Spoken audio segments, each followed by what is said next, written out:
사과는 받겠습니다. 하지만 용서는 하지 않겠습니다.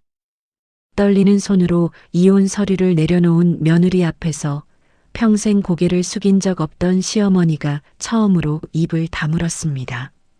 10년 동안 하녀처럼 부려쓰던 며느리였습니다. 손님들 앞에서는 다정한 가족인 척 웃었지만 문이 닫히는 순간 음식상을 뒤엎고 친정까지 모욕하며 한 사람의 인생을 짓밟았습니다. 남편은 끝내 아내의 편이 되어주지 않았고 시누이는 매일같이 며느리를 비웃었습니다. 그녀에게는 끝까지 등을 내어줄 가족이 있다는 사실을, 그리고 그 오빠는 여동생의 눈물을 확인한 순간부터 모든 것을 조용히 준비하기 시작했습니다.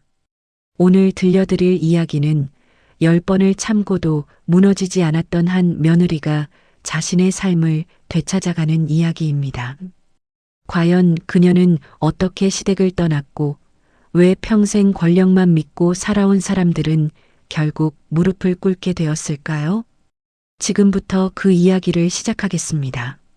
손님들이 자리에 앉자 시어머니는 환한 얼굴로 말했습니다. 우리 며느리가 얼마나 살뜰한지 몰라요. 이것도 다 직접 만든 거예요.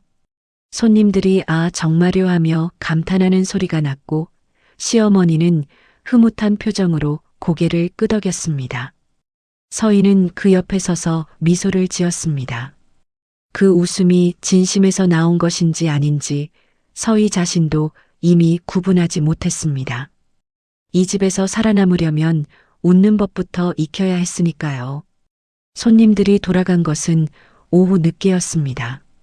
현관문이 닫히는 소리가 나자마자 시어머니의 표정이 달라졌습니다. 굳어지는 것은 한순간이었고 그 변화는 너무 익숙해서 서희는 이미 몸이 먼저 알았습니다. 반걸음쯤 물러서는 것이 저절로 되었습니다. 아까 잡채, 기름이 너무 많았어. 그 말이 먼저 나왔습니다. 그리고 곧이어 시어머니의 손이 상 위에 놓인 그릇을 밀쳐냈습니다. 그릇이 기울며 남은 음식이 상보 위로 쏟아졌습니다. 서희는 그 자리에서 말없이 행주를 집어들었습니다. 당신 친정이 식당이었다며. 그것도 못 배웠어? 목소리는 높지 않았습니다. 오히려 낮고 천천히 나오는 말이 더 날카로웠죠. 서희는 죄송하다고 말하며 상보를 닦았습니다. 손이 조금 떨렸지만 얼굴은 굳게 유지했습니다. 감정을 드러내는 순간 더 큰 말이 날아온다는 것을 몸이 먼저 기억하고 있었습니다. 시누이 유라가 소파에 비스듬히 기대며 입을 열었습니다. 오빠, 도대체 왜 이런 사람 데려온 거야? 그 말은 혼잣말처럼 흘렸지만 듣지 못할 사람이 없는 거리였죠. 남편은 그 말을 듣고도 시선을 다른 데로 돌렸습니다. 잠깐 서희를 바라보는 것 같았지만 입을 열지 않았습니다. 시어머니 쪽으로 몸을 틀며 오늘 손님들 반응이 어땠냐고 물었습니다. 서희가 아닌 다른 쪽으로 대화를 돌리는 것이 지금 그가 선택할 수 있는 전부였습니다. 상을 치우고 부엌에서 설거지를 하는 동안 서희는 물소리 속에 자신을 가뒀습니다. 쏟아지는 물이 손등을 적셨고 그 차가움이 오히려 속을 조금 가라앉혀 주었습니다. 나는 오늘도 웃었다. 그 생각이 머릿속을 지나갔습니다. 분하다거나 억울하다기보다는 그냥 지쳐 있다는 느낌이었습니다. 집사박 금녀가 식기를 정리하러 부엌에 들어왔습니다. 서희와 눈이 마주치려는 순간 박금녀의 시선이 먼저 내려갔습니다. 오래 이 집에 있어 온 사람만이 갖는 체념이었죠. 두 사람은 말없이 나란히 서서 설거지를 마쳤습니다. 그 침묵이 어떤 위로보다 솔직했습니다. 박금녀는 마지막 그릇을 닫고 행주를 개어 자리를 떴는데 서희 쪽은 끝내 한 번도 돌아보지 않았습니다. 복도 끝에서 직원 오연태가 서류를 들고 지나가다 잠깐 멈췄습니다. 부엌 쪽 소리를 들었는지 걸음 속도가 잠깐 달라졌습니다. 그러나 말은 없이 지나쳤습니다. 이 집에서 뭔가를 받더라도 모른 척하는 것이 몸에 밴 사람처럼 보였습니다. 그날 밤 서희는 방 안에 앉아 손등을 들여다봤습니다. 세제 때문에 거칠어진 손이었고 손마디 사이가 조금 텄습니다. 이 손으로 오늘 아침부터 음식을 만들었고 상을 날랐고 치웠습니다. 그러고도 욕을 들었습니다. 참아야 한다고 속으로 되뇌었지만 그 말이 예전만큼 쉽게 자신을 달래주지 않았습니다. 남편은 서희가 방에 들어온 뒤에도 한참 거실에 있었습니다. 시어머니와 나누는 낮은 목소리가 간간히 들렸고 서희는 그 소리에 잠깐 귀를 기울이다가 이내 그만뒀습니다. 들어봤자 달라지는 것이 없다는 것을 오래전부터 알고 있었으니까요. 남편이 방에 들어왔을 때 서희는 이미 불을 끄고 누워 있었습니다. 남편은 별말 없이 이불을 끌어당겼고 두 사람 사이에는 어떤 말도 오가지 않았습니다. 이 집에 처음 발을 들인 날을 서희는 아직도 기억했습니다. 높다란 대문 안으로 들어서던 그 봄날이었습니다. 남편은 서희의 손을 꼭 쥐고 있었고 어깨에는 은근한 자신감이 배어 있었죠. 결혼하기 전 그는 이런 말을 했었습니다. 어머니가 좀 강한 분이긴 한데 내가 있으면 괜찮다고. 서희는 그 말을 믿었습니다. 호텔 프런트에서 일하던 시절 처음 마주친 그는 조용하고 다정한 사람이었으니까요. 어머니 그늘에서 벗어나고 싶다는 말도 했고 자기 곁에 있으면 지켜주겠다는 말도 했습니다. 서희의 친정 어머니도 반대하지 않았습니다. 성실해 보인다고 믿어볼 만하다고 했죠. 그렇게 두 사람은 결혼했고 서희는 시댁이 운영하는 성원 푸드그룹 대저택에 들어와 살림을 맡게 되었습니다. 그렇게 10년이 흘렀습니다. 지켜주겠다던 사람은 어느 순간부터 어머니의 말 한마디에 눈을 내리깔았습니다. 서희가 있는 자리에서도 없는 사람처럼 굴기 시작했습니다. 그것이 언제부터였는지 서희는 정확히 짚어낼 수 없었습니다. 물이 천천히 끓듯 변화는 너무 조금씩 일어났고 서희는 그때마다 조금만 더 참자는 말을 속으로 되새겼습니다. 1년이 지나고 또 1년이 지나도 나아지는 것은 없었습니다. 오히려 시어머니의 말은 해가 갈수록 더 거침없어졌고 시누이의 눈빛은 점점 노골적으로 변해갔습니다. 시어머니 강옥래는 누가 보기에도 대단한 여자였습니다. 성원 푸드그룹을 맨손으로 일군 사람이었고 요식업과 호텔업을 아우르는 사업을 지금도 실질적으로 쥐고 있었습니다. 그 대단함이 어디서 나오는지 안에서 살아보기 전에는 알 수 없었습니다. 그것은 냉정함이라기보다 약한 것을 절대 용납하지 않겠다는 오래된 결의 같은 것이었습니다. 그리고 그 결의의 방향이 늘 서희를 향했습니다. 시누이 유라는 또 달랐습니다. 어머니에게 인정받고 싶다는 욕구가 행동 하나하나에 배어 있었고 올케인 서희를 낮추는 것이 그 방법 중 하나였습니다. 서희가 살림을 더 잘할수록 유라는 그것을 당연하게 만들었습니다. 잘해도 칭찬은 시어머니의 몫이 되었고 실수를 하면 유라가 먼저 소리를 냈습니다. 그 구도가 오래 반복되다 보니 서희는 어느새 그 구도의 제일 낮은 자리에 익숙해져 버렸습니다. 남편은 그것을 모르지 않았을 겁니다. 하지만 아는 것과 말하는 것 사이에는 언제나 시어머니가 있었습니다. 그가 조금이라도 서희 편을 들려고 하면 어머니의 눈빛이 그 자리에서 그를 멈추게 했습니다. 서희는 그 장면을 여러 번 봤습니다. 처음에는 기다렸습니다. 그 다음에는 기대를 줄였습니다. 이제는 기다리지도 않았습니다. 10년이었습니다. 지켜주겠다던 말이 까마득히 멀어진 시간이었고 그 시간 동안 서희는 조금씩 달아왔습니다. 분노가 사라진 자리에 공허함이 남았고 눈물이 마른 자리에 묵직한 피로가 쌓였습니다. 그래도 서희는 내일 아침에도 일어날 것이었습니다.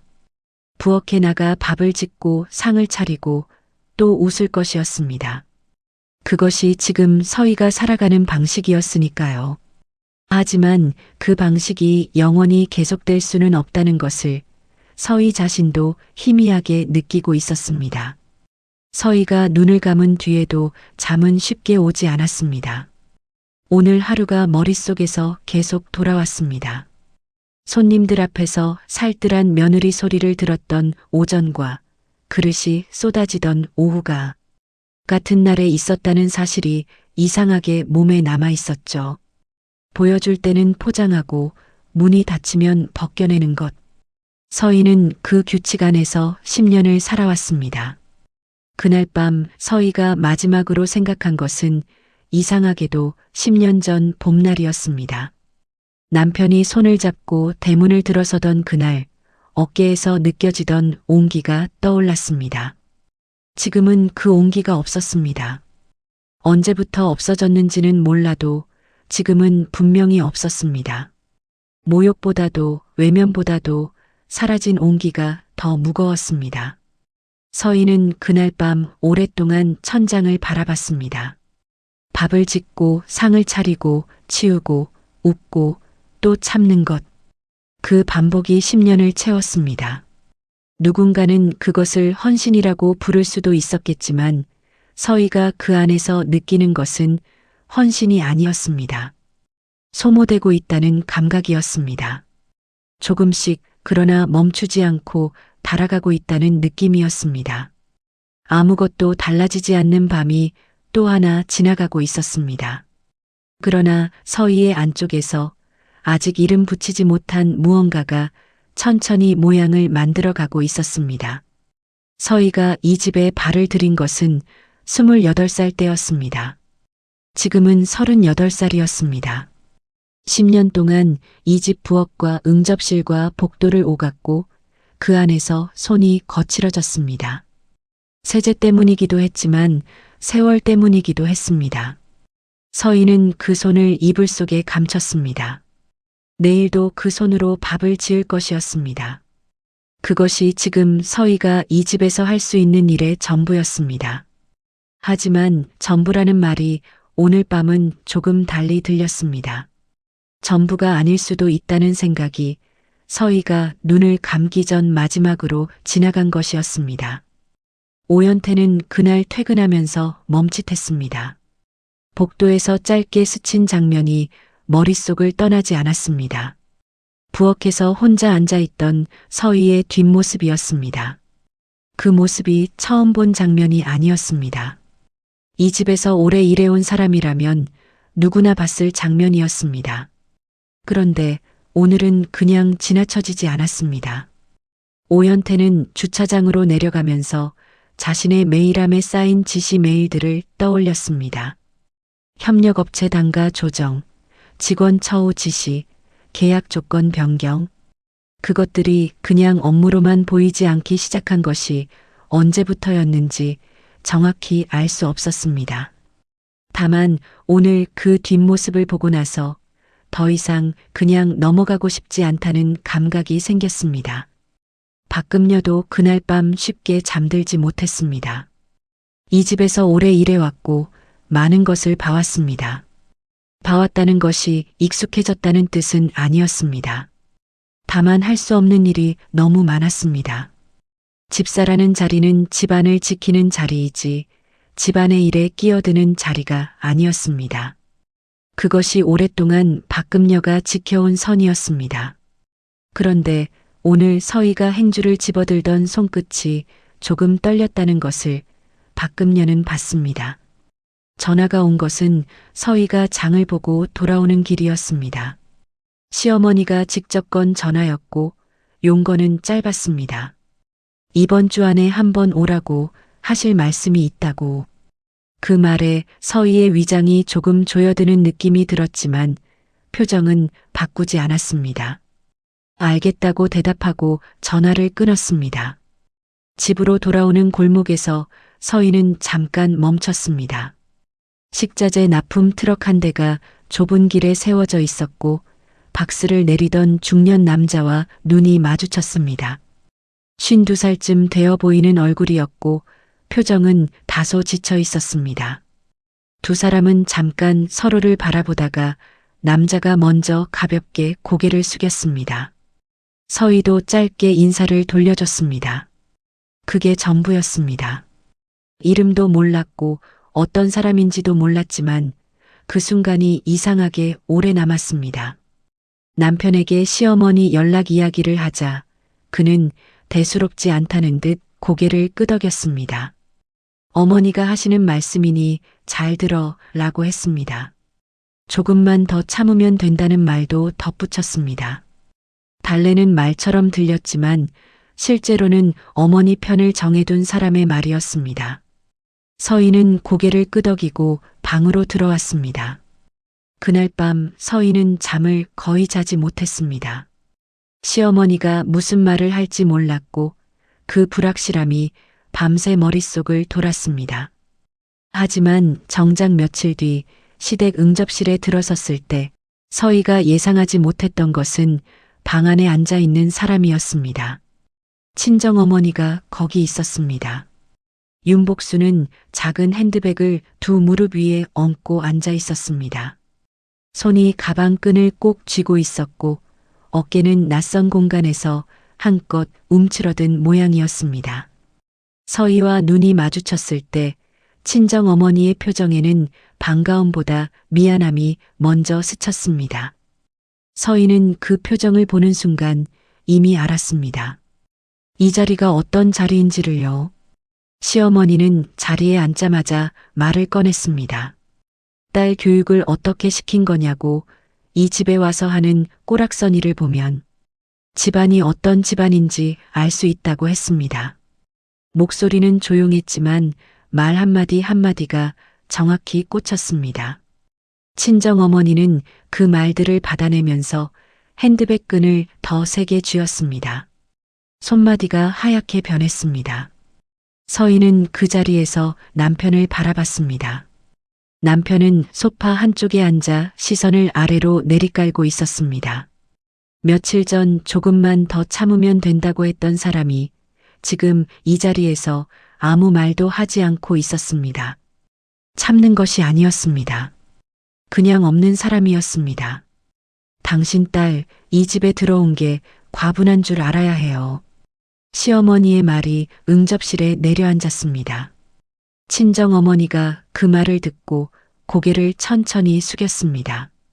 무릎이 조금 들리는 것 같았습니다. 서희는 그 순간 자리에서 일어났습니다. 친정어머니 옆으로 가서 어깨에 손을 얹었습니다. 더 이상 허리를 구부리지 않아도 된다는 뜻으로 그 손을 꼭 쥐었습니다. 시누이 유라가 그 장면을 보며 시어머니 쪽을 향해 입을 열었습니다. 원래 집안이 집안이니까요. 어머니가 고생이 많으세요. 라는 말이 나직하게 흘러나왔습니다. 어머니 편에 서는 방식이 이렇게 자연스럽게 되어 있었습니다. 인정받기 위한 것인지 아니면 습관이 된 것인지 구분이 어려울 정도였죠. 서희야, 엄마가 미안해. 친정어머니의 목소리가 가늘게 떨렸습니다. 울지 않으려는 것이 역력했지만 눈가에 이미 물기가 맺히고 있었습니다. 그 떨림이 서희의 가슴 어딘가를 건드렸습니다. 어머니가 이 집 응접실까지 불려와서 딸 교육 타령을 듣고 있었습니다. 은퇴한 식당 주인이었고 평생 손으로 살아온 사람이었으며 딸이 잘 살기를 바랐던 어머니였습니다. 그런 사람이 이 자리에서 무릎을 구부리게 생겼습니다. 서희의 손이 주먹이 되었습니다. 손톱이 손바닥에 닿는 감각이 느껴졌습니다. 그것은 분노였지만 소리 없는 분노였습니다. 표정에는 아무것도 드러나지 않았고 눈빛도 흔들리지 않았습니다. 다만 손 안쪽에서만 무언가가 단단하게 굳어지고 있었습니다. 시어머니 자리를 빠져나온 것은 친정어머니와 함께였습니다. 대문 밖으로 나오자 친정어머니는 서희 손을 잡으려다 멈췄습니다. 미안하다는 말을 또 하려는 것 같았습니다. 서희는 먼저 고개를 저었습니다. 어머니가 미안해할 일이 없다고, 어머니 잘못이 아니라고. 그 말을 하는 동안 목소리가 흔들리지 않도록 주의했습니다. 친정 어머니를 배웅하고 돌아온 서인은 자신의 방에 바로 들어오지 않았습니다. 부엌에 서서 물 한 잔을 마셨습니다. 차갑지도 뜨겁지도 않은 물이었고 그것이 오히려 지금의 서희와 닮아 있었습니다. 뜨겁게 화를 낼 수도 없고 차갑게 아무렇지 않을 수도 없는 상태였으니까요. 그날 밤 방문 앞에서 무언가를 발견한 것은 씻고 나오다가였습니다. 작은 봉투 하나가 문 앞 바닥에 놓여 있었는데 안에는 두통약 한 알이 들어 있었습니다. 누가 뒀는지 적혀 있지 않았습니다. 서희는 그 약을 손바닥 위에 올려놓고 한참 바라봤습니다. 아무도 말을 건네지 않는 집에서 누군가 이것을 문 앞에 놓고 갔다는 사실이 이상하게 목을 조여왔습니다. 서희는 약을 먹지 않았습니다. 그냥 손 안에 쥐고 있었습니다. 다음 날 아침 서희는 남편에게 말을 꺼냈습니다. 어제 일에 대해서였습니다. 어머니가 직접 우리 어머니를 부른 거냐고, 그 자리에서 왜 입을 다물고 있었냐고 물었습니다. 남편은 잠시 서희를 바라보더니 어머니 입장도 이해해봐야 한다고 말했습니다. 며느리가 집안일을 제대로 해야 어머니도 편하지 않겠냐고, 그게 다 우리를 위한 거라고 했습니다. 그 말이 끝나는 순간 서희는 더 이상 말을 잇지 않았습니다. 이해해봐야 한다는 말이 10번을 들어도 10번 다 이상하다는 것을 이미 알고 있었으니까요. 신우이는 그날 오후 서희를 마주쳤을 때 한마디 흘렸습니다. 어머니가 괜히 그러시는 분이 아닌데 너무 예민하게 구는 것 아니냐고, 이 집에 들어왔으면 이 집 방식에 맞춰야 하지 않겠냐고 했습니다. 감정이 실린 말이 아니었습니다. 그래서 더 통렬했습니다. 집 방식에 맞추는 것이 당연하다는 그 인식 자체가 지난 10년 동안 서희에게 가해진 것들을 정상으로 만들고 있었으니까요. 서희는 그 말에 대꾸하지 않았습니다. 다만 속으로 한 가지를 분명히 느꼈습니다. 이 집에서 달라지는 것은 없다는 것을요. 시어머니도 남편도 신우이도 어떤 것도 달라지지 않을 것이었습니다. 서희가 아무리 잘해도 아무리 참아도 이 집에서 서희의 자리는 처음부터 정해져 있었습니다. 그리고 그 자리는 가족이 아니었습니다. 어머니의 눈물이 자꾸 떠올랐습니다. 무릎이 들리려 하던 순간 그 작은 손이 핸드백 끈을 쥐고 있던 모습이 머릿속에서 지워지지 않았습니다. 서희는 그 장면이 싫었습니다. 자신 때문에 어머니가 그 자리에 불려왔다는 사실이 참는 것만으로 해결될 문제가 아니라는 것을 처음으로 몸으로 느끼게 해주었습니다. 그날 밤 서희는 오랫동안 앉아 있었습니다. 방 안은 조용했고 남편은 아직 거실에 있었습니다. 그 침묵 속에서 서희는 자신이 지금 어디에 서 있는지를 다시 한번 생각했습니다. 10년을 버텼습니다. 그리고 오늘 어머니가 울었습니다. 그것이 무언가의 끝이자 시작처럼 느껴졌습니다. 아직 무엇을 어떻게 해야 할지는 몰랐습니다. 하지만 이대로는 안 된다는 것만은 그 어느 때보다 선명하게 느껴졌습니다. 어머니가 우는 날 서희 안에서 무언가가 조용히 그 방향을 틀었습니다. 그 밤이 지나고 며칠이 지났습니다. 시댁 안에서는 여전히 같은 풍경이 이어졌습니다. 시어머니는 평소처럼 집안을 돌아다녔고 신우이는 출근과 퇴근을 반복했으며 남편은 회사와 집 사이를 오갔습니다. 서희만이 그 사이에서 무언가 달라진 눈으로 같은 하루를 살고 있었습니다. 부엌일을 하다가 손을 멈출 때가 생겼습니다. 멍하니 싱크대 앞에 서서 물이 흘러가는 것을 보는 일이 잦아졌습니다. 그것이 슬픔인지 피로인지 아니면 지금껏 느끼지 못했던 어떤 감정이 이름을 갖기 전 단계인지 서희는 알 수 없었습니다. 다만 예전처럼 그냥 넘어가는 것이 조금씩 어려워지고 있다는 것만은 느꼈습니다. 어머니가 집에 잘 돌아갔는지 확인 전화를 드렸습니다. 친정어머니는 괜찮다고 했습니다. 목소리는 밝게 만들려고 애쓰는 것이 역력했습니다. 서희도 괜찮다고 했습니다. 두 사람은 서로에게 괜찮다고 말하면서 서로가 괜찮지 않다는 것을 알면서 그 통화를 마쳤습니다.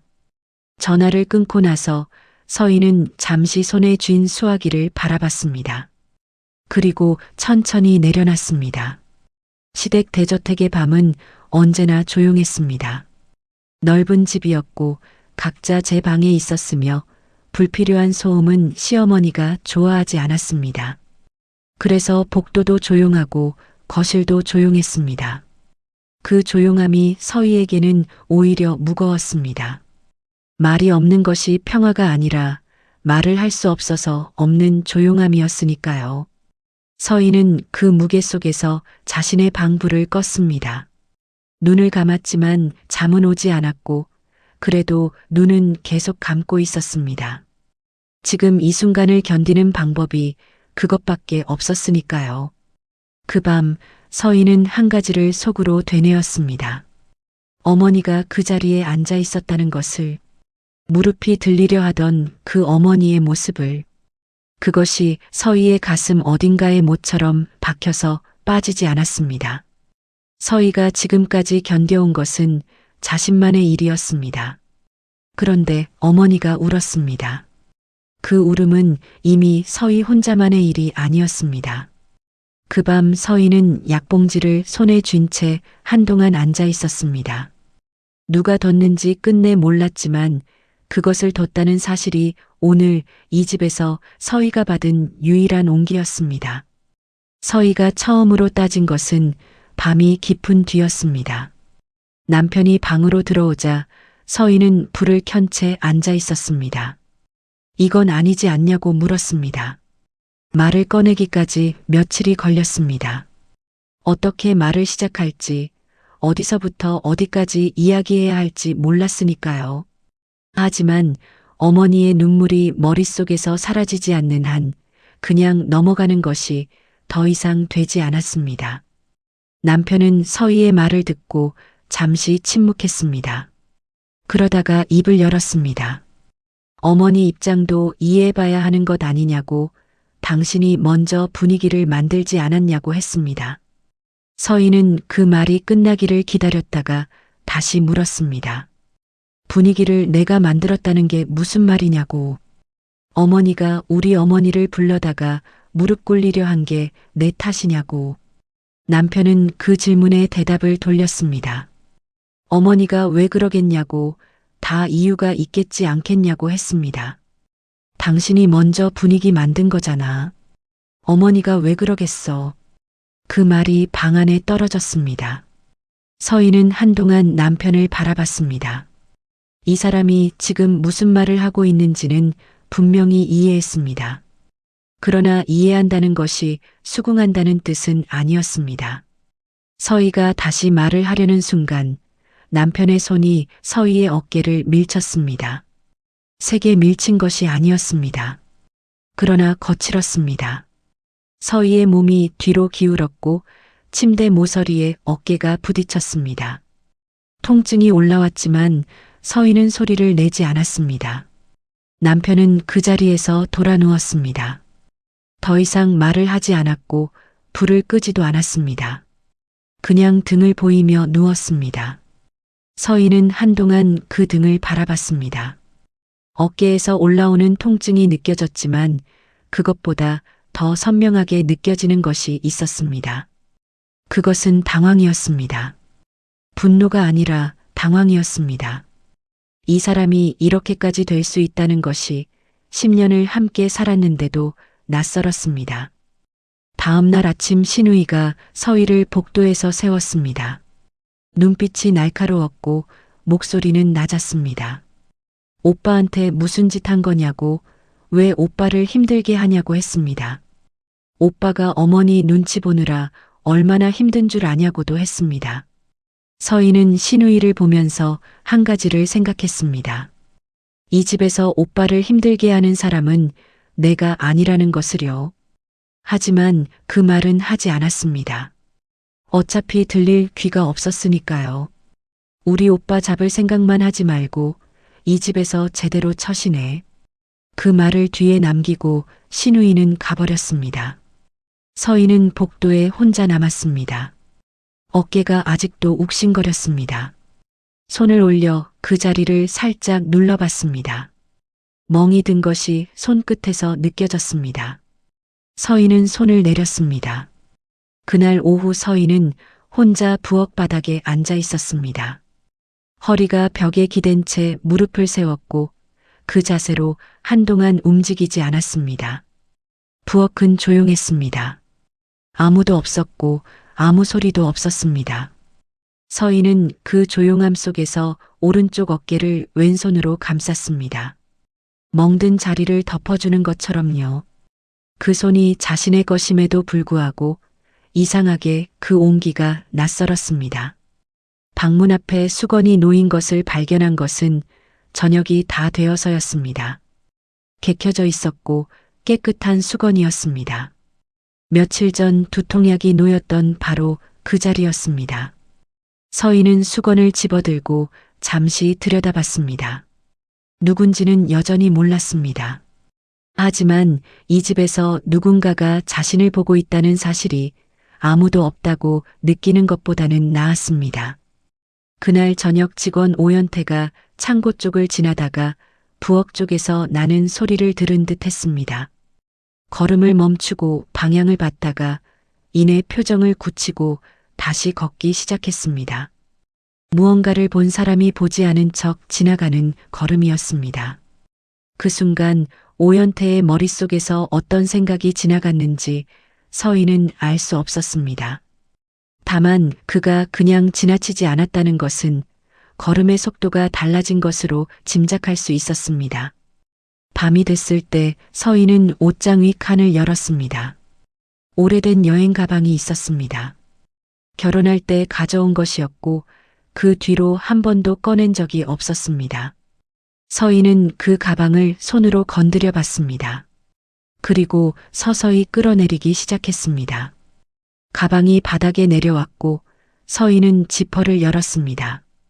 그때 눈이 갔습니다. 옷장 선반 위 사진이었습니다. 결혼식 날 찍은 것이었고 두 사람이 웃고 있었습니다. 남편도 웃고 서희도 웃고 있었습니다. 그 웃음이 가짜가 아니었다는 것을 서희는 알았습니다. 10년 전에는 진짜였습니다. 서희의 손이 지퍼 위에서 멈췄습니다. 가방을 완전히 채우지는 않았습니다. 아직은 아니었습니다. 무엇이 아직은 아닌지 말로 설명하기는 어려웠지만 몸이 그것을 알았습니다. 서희는 가방을 다시 옷장 위로 밀어 올리지는 않았습니다. 그 자리 바닥에 두었습니다. 그리고 침대에 앉아 휴대전화를 들었습니다. 연락처 목록에서 오빠의 이름을 찾았습니다. 윤재호. 10살 위였고 말수가 많지 않은 사람이었으며 서희가 힘들다고 말하면 무조건 달려오는 사람이었습니다. 그 이름 위에 손가락이 올라갔습니다. 전화 버튼까지 갔다가 멈췄습니다. 연결음이 울리기 직전이었습니다. 서희는 전화를 끊었습니다. 오빠한테까지 이 꼴을 보이고 싶지 않았습니다. 아직은 아니었습니다. 아직 자신이 어떤 결정을 내렸는지 알지 못했고 결정도 못한 채로 전화를 하는 것이 이상하게 느껴졌습니다. 서희는 휴대전화를 내려놓고 불을 껐습니다. 어깨가 아팠습니다. 그 통증을 느끼면서 눈을 감았습니다. 잠이 오지 않을 것을 알면서도 눈을 감았습니다. 어둠 속에서 서희는 자신이 지금까지 어떻게 살아왔는지를 천천히 짚어봤습니다. 처음에는 참았습니다. 그 다음에는 적응했습니다. 그 다음에는 그냥 살았습니다. 그런데 오늘 밤은 그 어떤 것도 되지 않았습니다. 참는 것도 적응하는 것도 그냥 사는 것도 되지 않았습니다. 어머니의 눈물이 있었고 남편의 손이 있었고 신우이의 말이 있었습니다. 그것들이 한꺼번에 오늘 하루 안에 들어와 있었습니다. 멍든 어깨를 다시 한번 손으로 눌렀습니다. 통증이 왔습니다. 서희는 그 통증을 느끼면서 한 가지를 생각했습니다. 이것이 처음이 아니라는 사실이었습니다. 오늘 남편의 손이 거칠었던 것이 처음이었지만 이 집에서 서희가 받아온 것들은 훨씬 오래전부터였습니다. 말로 된 것들이, 눈빛으로 된 것들이, 침묵으로 된 것들이 쌓여왔습니다. 그것들이 몸에 남긴 것들이 지금 이 어깨의 멍만큼이나 선명했습니다. 서희는 지금 무엇을 해야 하는지 몰랐습니다. 오빠에게 전화를 할지, 집을 나올지, 아니면 한 번 더 참을지, 어떤 것도 쉽지 않았습니다. 10년이 쌓인 자리에서 방향을 바꾸는 것은 몸이 따라주지 않는 일이었습니다. 그러나 이대로 있을 수도 없다는 것은 분명했습니다. 오늘 이 방에서 서희가 분명하게 아는 것은 그 한 가지였습니다. 어느 시각인지 몰랐습니다. 깊은 밤이었고 집안은 고요했습니다. 서희는 다시 휴대전화를 들었습니다. 오빠의 이름이 화면에 뜬 채로 한동안 바라봤습니다. 그러다 전화를 내려놓았습니다. 아직 준비가 되지 않았기 때문이 아니었습니다. 아직 자신이 무엇을 원하는지 말할 수 있는 말을 찾지 못했기 때문이었습니다. 그 말을 찾은 뒤에 전화를 하고 싶었습니다. 서희는 그렇게 생각하며 눈을 감았습니다. 이번에는 조금 다른 무게가 눈꺼풀 위에 얹혀 있었습니다. 뭔가가 움직이고 있다는 아직 이름 붙이지 못한 감각이었습니다. 다음 날 아침 서희는 병원에 다녀왔습니다. 어깨를 다쳤다고 했고 의사는 타박상이라고 했습니다. 진료 기록이 만들어졌습니다. 서희는 그것이 왜 중요한지 그 순간에는 몰랐습니다. 다만 무언가를 남겨야 한다는 생각이 병원 문을 열게 했습니다. 기록은 남겼고 진단서를 한 장 받아들었습니다. 봉투에 넣어 핸드백 안쪽 깊은 곳에 넣었습니다. 꺼낼 날이 올지 모르겠지만 일단 거기 있어야 한다는 것만은 알았습니다. 집으로 돌아오는 길에 서희는 잠깐 멈췄습니다. 하늘을 올려다봤습니다. 맑은 날이었고 바람이 없었습니다. 그 고요한 하늘 아래서 서희는 숨을 한번 천천히 내쉬었습니다. 무엇이 달라진 것은 아니었습니다. 집에 돌아가면 시어머니가 있었고 남편이 있었고 시누이가 있었습니다. 그것들이 하나도 달라지지 않은 채 기다리고 있었습니다. 그러나 서희는 그 자리로 돌아가는 걸음이 조금 달라진 것을 느꼈습니다. 무엇이 어떻게 바뀐 것인지는 아직 설명할 수 없었지만 뭔가가 바뀌었다는 것만은 분명했습니다. 오연태는 그날 오후 늦게 자신의 책상 앞에 앉아 있었습니다. 회사 내부 메일함을 열었고 수신된 메일들을 하나씩 훑었습니다. 시어머니가 직접 보낸 업무 지시 내용들이 여러 건 있었습니다. 협력업체 단가 조정건, 직원 처우 관련 지시건, 계약 구조 변경건. 오연태는 그것들을 하나씩 열어봤습니다. 그리고 별도 폴더에 복사했습니다. 자신이 받은 메일이었으므로 그것을 보관하는 것은 오연태의 권한 안에 있었습니다. 그는 폴더 이름을 짓지 않았습니다. 그냥 날짜만 표기했습니다. 아직 무엇을 위해서인지 말할 수 없었지만 남겨야 한다는 감각은 분명했습니다. 오연태는 그날 저장해둔 폴더를 다시 열었습니다. 날짜별로 정렬된 메일들이 화면에 펼쳐졌습니다. 그는 마우스를 움직이지 않고 한동안 그것을 바라봤습니다. 이 파일들이 언젠가 필요한 날이 올 것 같다는 감각이 처음 생긴 날이 오늘이었습니다.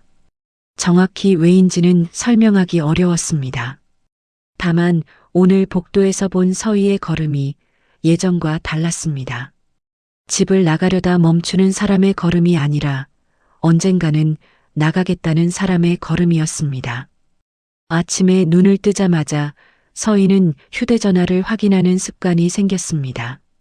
별다른 이유는 없었습니다. 그냥 밤사이 무슨 일이 있었는지 확인하고 싶은 충동이었습니다. 그런데 그날 아침 화면에는 문자 하나가 와 있었습니다. 발신인이 오빠였습니다. 서희야. 그게 전부였습니다. 두 글자였고 마침표도 없었습니다. 그런데 그 두 글자가 서희의 손을 멈추게 했습니다. 어젯밤 전화를 걸다가 끊었습니다. 연결 직전에 끊었습니다. 그런데 오빠가 먼저 문자를 보낸 것이었습니다. 서희는 그 문자를 한동안 화면에 띄워놓고 바라봤습니다. 오빠가 먼저 알았다는 뜻인지 아니면 다른 이유인지 알 수 없었습니다. 다만 그 두 글자가 어젯밤 혼자 불을 끄고 누웠던 것보다는 조금 달랐습니다. 두 사람이 만난 것은 그날 오후였습니다. 오빠 쪽에서 나올 수 있겠냐고 연락이 왔고 서희는 근처 카페로 나갔습니다. 오빠는 먼저 와 있었습니다. 창가 쪽 자리였고 커피 한 잔이 앞에 놓여 있었습니다. 서희가 들어오는 것을 보자 일어나지 않았습니다. 그냥 바라봤습니다. 서희가 맞은편에 앉자 오빠가 입을 열었습니다.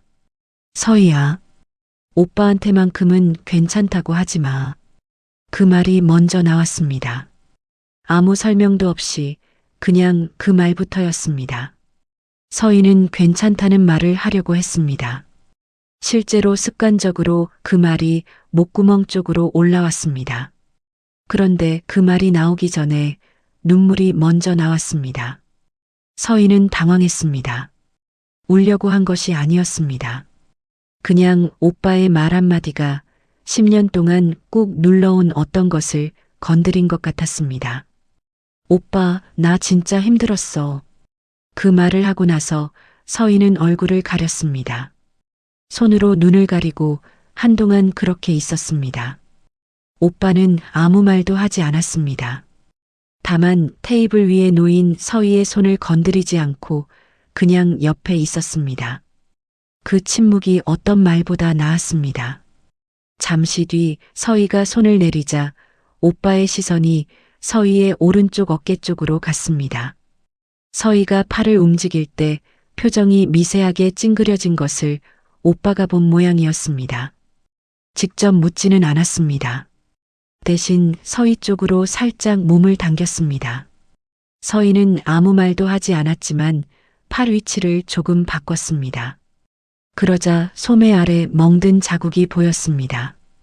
오빠가 그것을 보는 순간 눈을 감았습니다.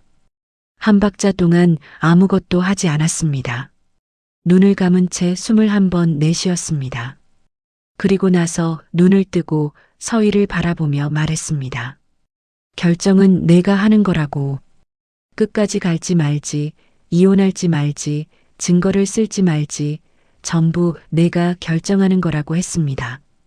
오빠는 그 결정을 지켜주는 역할이라고 했습니다.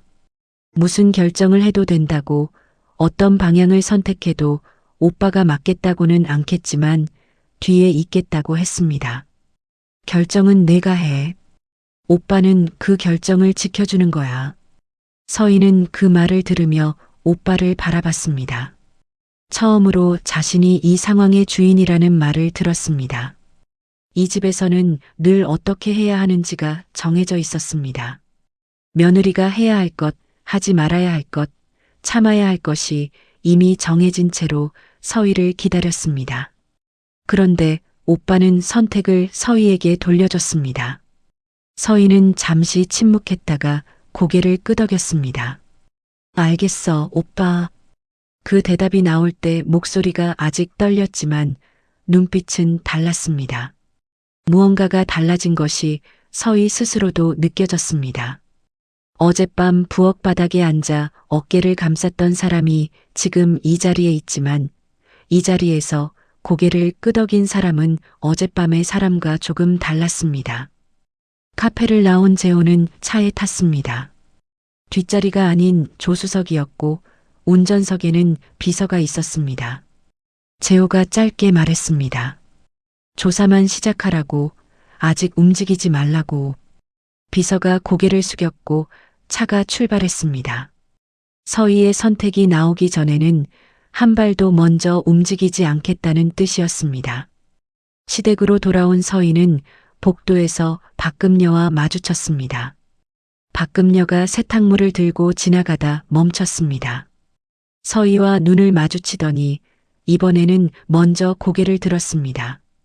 목소리는 낮았고 짧았습니다. 많이 힘드셨죠? 라고 했습니다. 그게 전부였습니다. 하지만 그 한마디가 나오기까지 이 사람이 얼마나 오랫동안 망설였을지 서희는 조금 알 것 같았습니다. 서희는 괜찮다고 하지 않았습니다. 그냥 고맙다고 했습니다. 그날 저녁 서희는 다시 병원에 가지 않았습니다. 하지만 지난번 발급받아둔 진료 기록 봉투를 꺼내 한번 들여다봤습니다. 타박상 진단서가 들어 있었습니다. 서희 본인이 동의서를 쓰고 받아온 것이었습니다. 그것을 다시 봉투에 넣고 핸드백 안쪽에 넣었습니다. 꺼낼 날이 언제인지는 몰랐습니다. 서희가 결정하는 날이 그날이 될 것이었습니다. 오연태는 그날 밤 늦게까지 사무실에 남아 있었습니다. 폴더 안에 정리해둔 메일 파일들을 다시 한번 확인했습니다. 날짜 순으로 정렬되어 있었고 내용도 읽었습니다. 시어머니가 직접 지시한 내용들이었고 오연태 본인이 수신한 것들이었습니다. 그것을 어떻게 써야 하는지 아직 알지 못했습니다. 그러나 지금 자신이 하고 있는 것이 틀린 일이 아니라는 것은 알았습니다. 그 감각 하나를 붙잡고 파일을 저장했습니다. 컴퓨터 화면을 끄고 자리에서 일어났습니다. 서희는 그날 밤 침대에 누웠을 때 어깨 통증이 어제보다 조금 가라앉은 것을 느꼈습니다. 몸이 회복되는 속도는 생각보다 빨랐습니다. 마음 쪽은 그보다 느렸지만 방향을 잡은 것만으로도 무언가 바뀌었습니다. 오빠의 말이 떠올랐습니다. 결정은 내가 해. 그 말을 다시 한번 속으로 되뇌었습니다. 10년 동안 자신의 결정이 이 집에서 어디에도 없었다는 것을 처음으로 분명하게 느꼈습니다. 이제부터는 달라야 했습니다. 시댁 대저택의 밤은 여전히 조용했습니다. 시어머니 방에서는 불빛이 새어나오고 있었고 남편은 이미 잠들어 있었습니다. 시누이 방도 어두웠습니다. 이 집의 모든 사람들이 내일도 오늘과 같이 일어날 것이었습니다. 시어머니는 여전히 이 집의 주인처럼 굴 것이었고 남편은 그 앞에서 입을 다물 것이었으며 시누이는 어머니 편에서 점수를 쌓을 것이었습니다. 달라지는 것은 아직 없었습니다. 그러나 서희는 알았습니다. 달라지는 것이 있다는 것을. 지금 이 방 안에, 이 이불 안에 누워있는 자신이 달라졌다는 것을요. 눈을 감으며 서희는 결정을 미루지 않기로 했습니다. 언제 어떤 결정을 내릴지는 아직 몰랐습니다. 하지만 결정을 내릴 것이라는 것만은 분명해졌습니다. 그것이 오늘 이 하루에서 서희가 얻은 것이었습니다. 작아 보이지만 10년 만에 처음 손에 쥔 것이었습니다. 며칠이 지났습니다. 시댁 안에서는 여전히 같은 일상이 반복되었습니다. 서희는 밥을 짓고 상을 차리고 설거지를 했습니다. 시어머니가 말을 걸면 대답했고 시누이가 지나가면 가볍게 인사를 했습니다. 겉으로 달라진 것은 없었습니다. 그런데 서희는 달랐습니다. 예전에는 하루하루를 그냥 버텼습니다. 지금은 하루하루를 지켜보고 있었습니다. 이 집안에서 어떤 일이 어떻게 일어나는지를 예전보다 훨씬 또렷하게 새기고 있었습니다. 시어머니가 밥상에서 무언가를 지적할 때 서희는 죄송하다고 했습니다. 그런데 그 말이 나오는 결이 달라져 있었습니다. 예전에는 그 말을 하면서 마음이 쪼그라드는 것 같았습니다. 지금은 그냥 말이었습니다. 상대가 원하는 말을 하는 것과 그 말에 마음까지 내어주는 것은 다른 일이라는 것을 이제는 알았습니다. 서희는 말은 했지만 마음을 주지 않았습니다. 그것이 이 집에서 서희가 처음으로 자신의 것을 지킨 방식이었습니다. 오빠에게서 연락은 없었습니다. 기다리고 있다는 뜻이었습니다. 서희의 결정이 나오기를, 서희가 먼저 말을 꺼내기를. 그 침묵이 압박이 아니라 기다림이라는 것을 서희는 알았습니다. 그래서 오히려 오빠에게 고마웠습니다. 재촉하지 않는다는 것이 그 자체로 존중이었으니까요. 서희는 아직 결정을 말하지 않았습니다. 하지만 그 결정이 어떤 방향을 향하고 있는지는 이제 조금씩 보이기 시작했습니다. 그 무렵 오연태도 조용히 움직이고 있었습니다. 정리해둔 파일들을 안전한 방식으로 외부에 전달하는 방법을 찾고 있었습니다. 법무팀 연락처를 알아보는데 며칠이 걸렸고 그 과정에서 아무에게도 말하지 않았습니다. 자신이 받은 메일이었고 본인 수신분이었으므로 잘못된 것이 없었습니다. 하지만 이 집안에서 그것을 누군가에게 넘긴다는 것이 어떤 의미인지는 알았습니다. 오연태는 그 의미를 충분히 생각한 뒤에 파일을 전송했습니다. 떨리지 않았습니다. 오래 생각한 것은 떨리지 않았습니다. 서희는 그날 밤 자신도 모르게 한 가지를 결심했습니다. 아직 말로 꺼내지 않았고 오빠에게도 전하지 않았습니다. 그러나 그것은 이미 결심이었습니다. 아침에 눈을 뜨면 달라진 것이 없어 보이는 집에서 서희 안쪽에서는 무언가가 이미 방향을 정하고 있었습니다. 이 집에서 10년을 살아온 서희가 지금 처음으로 자기 발로 서 있다는 느낌이었습니다. 아직 걷지는 않았습니다. 하지만 서 있었습니다. 그것만으로도 오늘은 충분했습니다. 서희는 눈을 감으면서 오빠의 말을 다시 떠올렸습니다. 결정은 내가 해. 그 짧은 말이 이상하게 깊었습니다. 10년 동안 이 집에서 서희가 들은 말들은 대부분 해야 한다는 말이었습니다. 며느리라면 이래야 한다고, 집안일은 이렇게 해야 한다고, 참아야 한다고.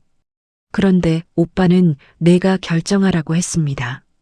그 말 하나가 10년 동안 서희에게 없었던 어떤 자리를 돌려준 것 같았습니다.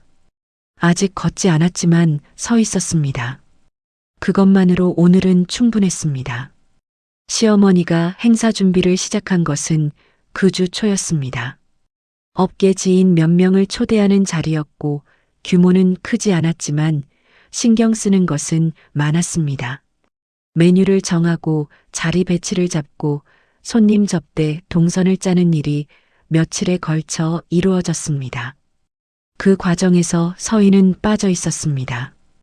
평소라면 서희가 중심에 있었을 자리였는데 이번에는 처음부터 시누이 유라가 그 역할을 맡고 있었습니다. 시어머니가 서희에게 말한 것은 행사 하루 전이었습니다. 이번 자리는 참지 않아도 된다고, 몸이 불편하면 방에 있으라고 했습니다. 그 말투는 배려처럼 들렸지만 배려가 아니었습니다. 이번 자리에서 서희가 없는 것이 낫겠다는 뜻이었습니다. 서희는 알겠다고 했습니다. 표정에는 아무것도 드러내지 않았습니다. 행사 날이 됐습니다. 손님들이 들어왔고 거실에서 웃음소리가 났습니다. 시어머니는 손님들에게 며느리가 몸이 안 좋아서 오늘은 못 나왔다고 말했습니다. 서희는 방문 틈 사이로 그 장면을 바라봤습니다. 시누이가 시어머니 옆자리에 앉아 차를 따르고 있었습니다. 제가 대신 챙길게요 라는 말을 했고 손님들이 그렇구나 하며 고개를 끄덕였습니다. 서희는 문틈을 조용히 닫았습니다. 방 안으로 돌아왔습니다. 특별히 억울하다거나 화가 난다는 감정보다는 그냥 선명하게 보인다는 느낌이었습니다. 자신이 이 집에서 10년 동안 어떤 자리였는지가 오늘 이 장면에서 정확히 드러났습니다. 필요할 때는 꺼내 쓰이고 필요 없을 때는 방에 들어가 있어야 하는 자리였습니다. 그것이 며느리라는 이름으로 불리고 있었습니다. 손님들이 모두 돌아가고 거실에 가족만 남았을 때였습니다. 시어머니가 유라에게 뭔가를 지시하는 소리가 났고 남편이 낮은 목소리로 말했습니다. 어머니, 이제 그만하세요. 짧은 말이었고 작은 목소리였습니다. 그러나 그 말은 분명히 나왔습니다. 서희는 방 안에서 그 소리를 들었습니다. 남편이 그런 말을 할 수 있는 사람이었다는 것을 처음 알았습니다. 아니, 할 수 있다는 것을 알았지만 하지 않던 사람이었다는 것을 이제 알았습니다. 시어머니의 대답은 즉각적이었습니다. 감정이 실리지 않은 목소리였고 그래서 더 무서웠습니다. 회사에서 나가. 오늘부터 직함 없어. 그 말이 끝나자 거실이 조용해졌습니다. 남편은 아무 말도 하지 않았습니다.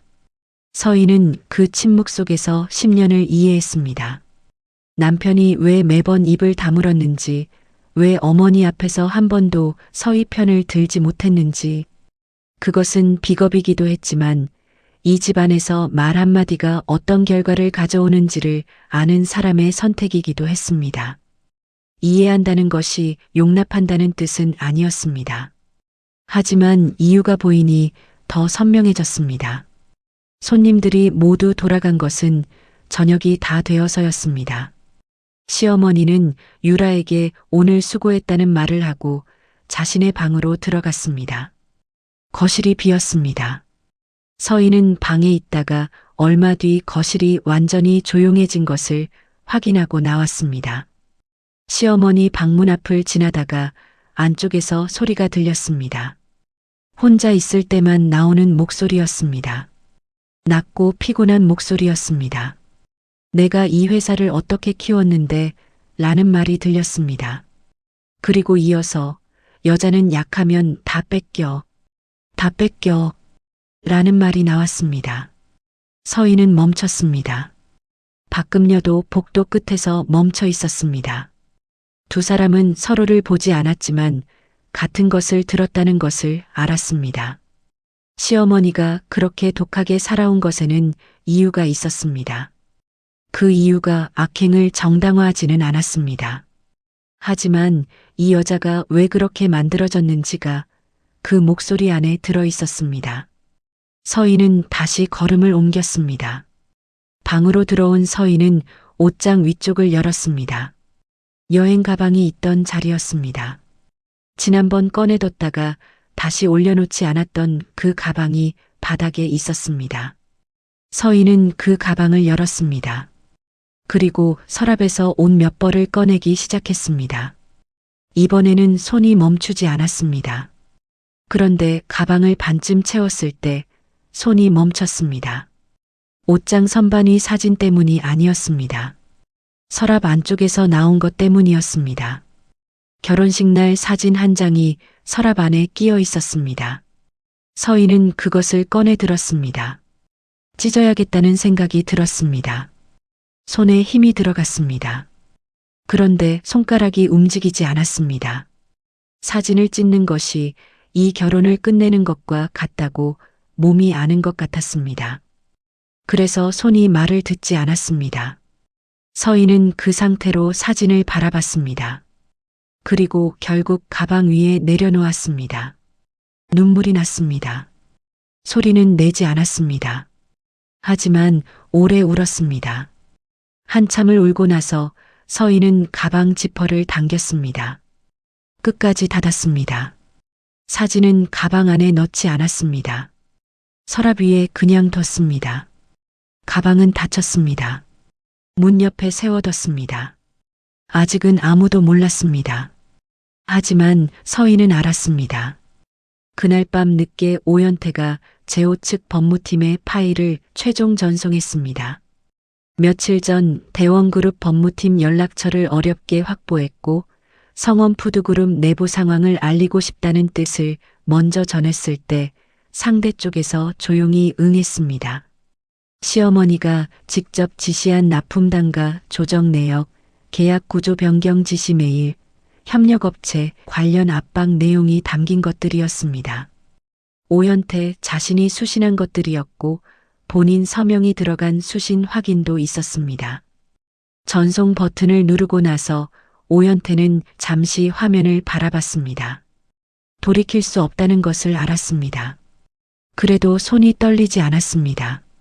한편 재호 측에서는 며칠 전부터 한기철에게 연락이 닿아 있었습니다. 한기철은 처음 접촉을 받았을 때 조심스러워했습니다. 오래 참아온 사람 특유의 망설임이었습니다. 그러나 생각보다 오래 걸리지 않았습니다. 저만 이런 게 아닙니다. 라는 말이 나왔고 그 말 뒤에 다른 협력업체 이름들이 줄줄이 나왔습니다. 한기철은 그 이름들을 모두 꿰고 있었습니다. 다들 무서워서 말을 못했을 뿐이라고 했습니다. 서희가 처음 시장 골목에서 스친 그 납품 트럭의 남자가 이 이야기의 한 축이 되어가고 있었습니다. 박금녀는 복도에서 들은 시어머니의 혼잣말을 오랫동안 잊지 못했습니다. 여자는 약하면 다 뺏겨 라는 그 말이 귓속에서 사라지지 않았습니다. 그 말을 삶의 신조처럼 안고 살아온 사람이 자신보다 약한 사람을 어떻게 대해왔는지를 박금녀는 가장 가까이서 봐온 사람이었습니다. 서희가 방문 앞에 홀로 있던 밤들을, 먹지도 않은 밥상이 그대로 들어오던 날들을 박금녀는 다 기억했습니다. 아무것도 하지 못했다는 것이 그 기억들 사이사이에 끼어 있었습니다. 다음 날 아침 서희는 평소처럼 부엌에 나갔습니다. 밥을 지었고 반찬을 꺼냈습니다. 시어머니가 내려왔고 유라가 내려왔습니다. 남편은 조금 늦게 나왔습니다. 어젯밤 어머니에게 한마디 했다가 직함이 잘린 다음 날이었지만 식탁에서는 아무 일도 없었던 것처럼 보였습니다. 그것이 이 집의 방식이었습니다. 낮에 벌어진 일이 다음 날 아침 식탁에서는 없던 일이 되는 방식. 서희는 그 방식을 이제 다르게 봤습니다. 억누른다고 없어지는 것이 아니라 눌린 것이 더 단단해진다는 것을 알았으니까요. 식사를 마치고 서희는 자신의 방으로 돌아왔습니다. 문 옆에 세워둔 가방 쪽을 봤습니다. 지난밤 닫아둔 가방이었습니다. 아직 아무도 몰랐고 아무도 보지 않았습니다. 서희는 가방 옆에 앉아 오빠에게 메시지를 보냈습니다. 짧은 문장이었습니다. 결정했어 라고만 했습니다. 답장은 금방 왔습니다. 알겠다 고 했습니다. 그게 전부였습니다. 두 사람 사이에서는 그것으로 충분했습니다. 그날 오후 서희는 창밖을 오랫동안 바라봤습니다. 대저택 마당이 보였습니다. 잘 손질된 마당이었고 계절마다 다른 꽃이 피는 곳이었습니다. 서희는 그 마당을 10년 동안 눈에 담아왔습니다. 아름답다고 느낀 날도 있었고 그냥 스쳐 지나친 날도 있었고 이 마당이 자신의 것이 아니라는 감각으로 서 있던 날도 있었습니다. 오늘은 마지막으로 눈에 담는 것처럼 보였습니다. 아직 떠나지 않았지만 마음은 이미 이 집 밖에 있었습니다. 서희는 서랍 위에 두었던 결혼 사진을 다시 집어들었습니다. 찢지는 않았습니다. 가방 안에도 넣지 않았습니다. 그냥 서랍 안으로 다시 집어넣었습니다. 그 사진이 무엇을 의미하는지는 이제 서희가 결정할 일이었습니다. 10년 전 그 봄날이 거짓이 아니었다는 것은 알았습니다. 그러나 지금 이 집이 그 봄날의 연장선이 아니라는 것도 알았습니다. 두 가지를 동시에 아는 것이 가능했습니다. 그것이 어른의 방식이라는 것을 서희는 오늘 처음으로 느꼈습니다. 가방은 여전히 문 옆에 있었습니다. 서희는 그 가방을 보며 내일 아침을 생각했습니다. 오늘과 같은 아침이 될 것이었습니다. 하지만 그 아침이 이 집에서 맞는 마지막 아침 중 하나라는 것을 이제 서희는 알고 있었습니다. 그것으로 충분했습니다. 이 집에서 보내는 마지막 밤들이 시작되고 있었습니다. 서희는 그것을 알았고 시어머니는 몰랐습니다. 남편도 몰랐고 시누이도 몰랐습니다. 그 온도 차이가 지금 이 집안에 조용히 존재했습니다. 겉으로는 아무것도 달라지지 않았지만 안쪽에서는 이미 무언가가 기울기 시작하고 있었습니다. 한기철은 그날 밤 재호 측과 주고받은 연락 내용을 다시 읽었습니다. 오래 혼자 참아온 사람이 처음으로 같은 방향을 보는 사람을 만난 느낌이었습니다. 그가 시장 골목에서 서희와 스쳤던 것이 우연이었는지 아니었는지는 몰랐습니다. 하지만 그 짧은 인사가 이제 다른 의미가 되어 있었습니다. 공문이 도착한 것은 아침이었습니다. 성원 푸드그룹 사무실 팩스에서 종이 한 장이 천천히 밀려 나왔습니다. 대원그룹 명의였고 내용은 간결했습니다. 현재 진행 중인 납품 계약 일부에 대해 내부 검토가 필요하다는 것이었습니다. 취소가 아니었습니다. 재검토 요청이었습니다. 단어 하나하나가 사무적이고 차분했습니다. 그래서 더 서늘했습니다. 시어머니가 그 종이를 손에 쥔 것은 오전 중이었습니다. 읽고 나서 한 번 내려놓았다가 다시 집어들었습니다. 2번 읽었습니다. 표정은 굳어 있었지만 당황한 기색은 없었습니다. 이 바닥에서 오래 살아온 사람 특유의 냉정함이었습니다. 그러나 남편을 부를 때 목소리가 조금 날카로웠습니다. 남편이 내려오자 시어머니는 종이를 건넸습니다. 남편은 읽으면서 얼굴이 조금 굳었습니다. 대원그룹이 왜 이러는지 알겠냐고 시어머니가 물었고 남편은 잘 모르겠다고 했습니다. 시어머니가 낮은 목소리로 말했습니다. 윤재호 전무 알지? 라고 했습니다. 남편이 고개를 끄덕였습니다. 그러자 시어머니의 눈빛이 조금 달라졌습니다. 계산하는 눈빛이었습니다. 남편은 그날 오전 거래처 몇 곳에 전화를 돌렸습니다. 납품 일정과 계약 현황을 확인하는 명목이었지만 실제로는 분위기를 살피는 것이었습니다. 돌아오는 대답들은 대부분 비슷했습니다. 내부 검토 중이라고 조금 더 기다려달라고 했습니다. 그 말들이 하나씩 쌓일 때마다 남편의 표정이 달라졌습니다. 전화를 끊고 나서 시어머니를 찾아갔습니다. 어머니, 상대가 대원그룹 전무입니다. 그 말을 들은 시어머니는 잠시 침묵했습니다. 그러다 고개를 들었습니다. 목소리가 차가워졌습니다. 야, 내가 가만히 당하고 있을 것 같아. 내가 이 바닥에서 몇 년을 버텼는데. 그 말은 허세가 아니었습니다. 실제로 시어머니에게는 인맥이 있었습니다. 지역 유지들과의 관계, 금융사 임원들과의 오랜 연줄이 있었습니다. 시어머니는 그날 오후부터 전화를 걸기 시작했습니다. 목소리는 부드럽게 시작했지만 말의 내용은 분명했습니다. 대원그룹 쪽에 불편하게 만들 수 있는 경로를 찾는 것이었습니다. 연락을 받은 사람 중 몇 명이 움직이겠다고 했습니다. 시어머니는 그것을 확인하고 입꼬리를 조금 올렸습니다.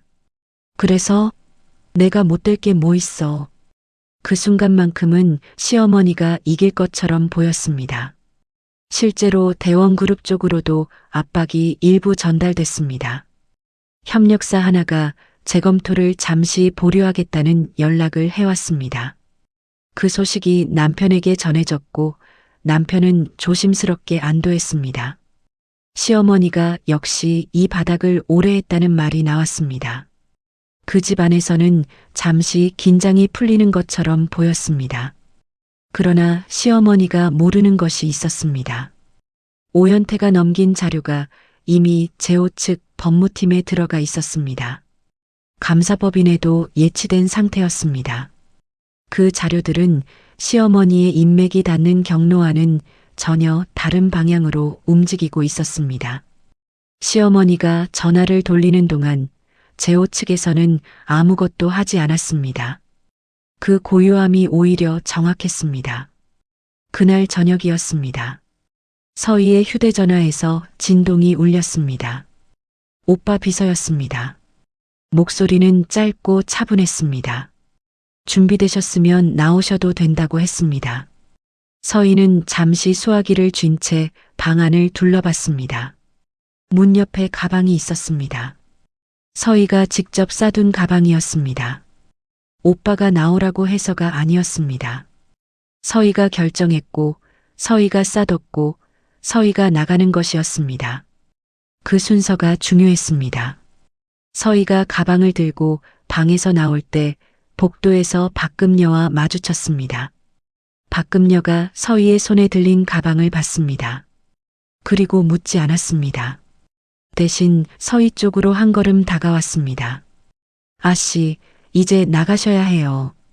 제가 들어드릴게요. 말이 먼저가 아니었습니다. 손이 먼저였습니다. 박금녀가 가방을 받아들었습니다.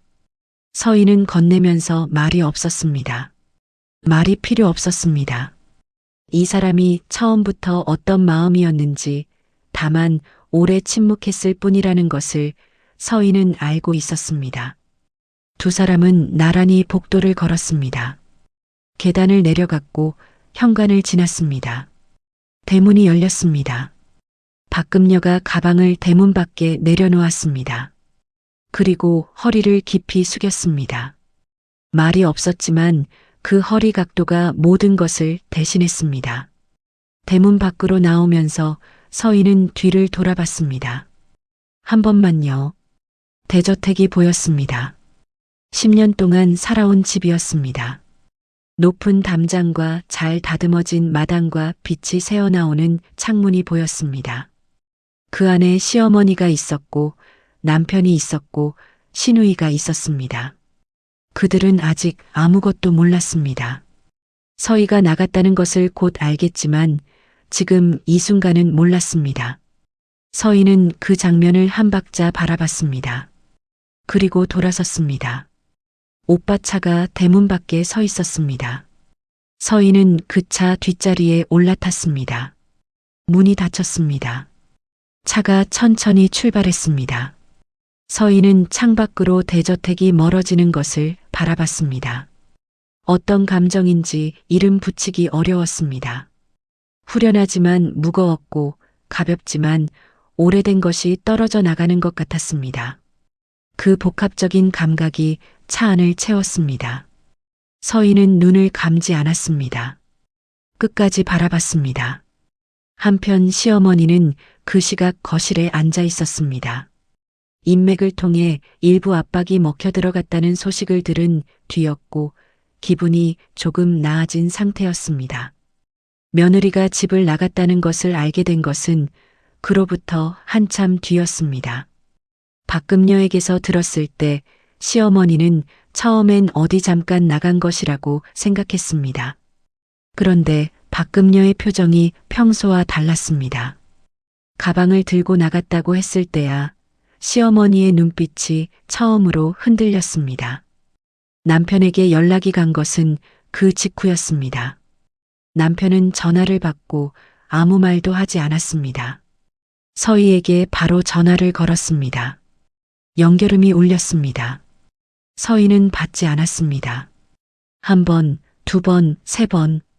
연결음만 반복됐습니다. 남편은 전화기를 내려놓지 못하고 한동안 화면을 바라봤습니다. 시누이 유라는 그 소식을 거실에서 들었습니다. 처음엔 콧방귀를 뀌었습니다. 어디 갔다 오겠지 라는 표정이었습니다. 그런데 시어머니의 얼굴을 보자 그 여유가 조금 가라앉았습니다. 시어머니는 평소에 어떤 상황에서도 흔들리지 않는 사람이었습니다. 그런 사람의 눈빛이 지금 처음으로 어딘가 어긋나 있었습니다. 유라는 그것을 보며 입을 다물었습니다. 시댁 대저택의 그날 밤은 오래된 균열이 처음으로 소리를 낸 밤이었습니다. 겉으로는 무너진 것이 없었습니다. 건물은 그대로였고 사람들도 그 안에 있었습니다. 그러나 10년 동안 이 집의 가장 낮은 자리에 있던 사람이 스스로 걸어나간 밤이었고 그 발소리가 이 집 어딘가에 남아 있었습니다. 서희를 태운 차가 시댁에서 멀어지는 동안 옆자리에 앉은 재호는 한마디도 하지 않았습니다. 서희도 말하지 않았습니다. 두 사람은 그 침묵 속에서 같은 방향을 바라보고 있었습니다. 한참 뒤에 재호가 짧게 물었습니다. 배고프냐고. 서희는 조금 웃었습니다. 오랜만에 나온 웃음이었습니다. 가볍지 않았지만 억지도 아니었습니다. 오빠가 마련해둔 오피스텔은 작은 공간이었습니다. 가구가 단출했고 불필요한 것이 없었습니다. 서희는 가방을 내려놓고 방 안을 한 바퀴 둘러봤습니다. 넓지 않았지만 어딘가 숨을 쉴 수 있다는 느낌이 들었습니다. 10년 동안 살아온 대저택보다 이 작은 방이 처음으로 자신의 자리처럼 느껴졌습니다. 오빠는 오피스텔 앞에 서희를 내려주고 떠났습니다. 내일 연락한다고 오늘은 쉬라고 했습니다.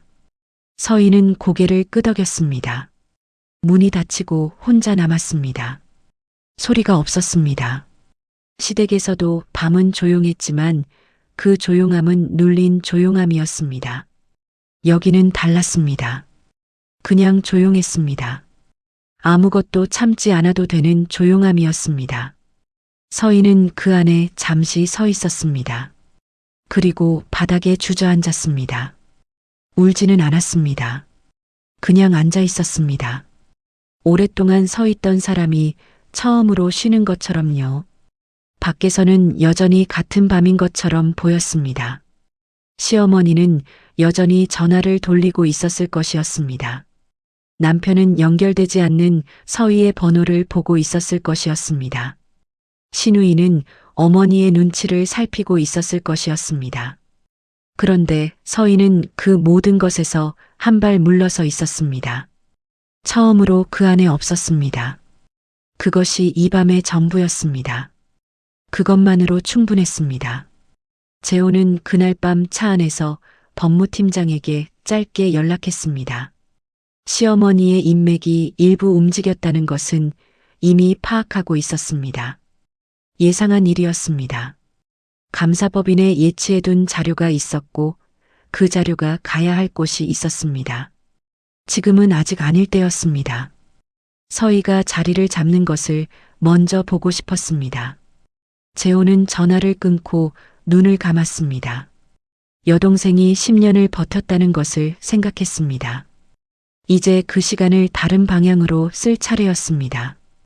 오피스텔 방 안에 혼자 앉은 서희는 그 조용함을 오래 음미했습니다.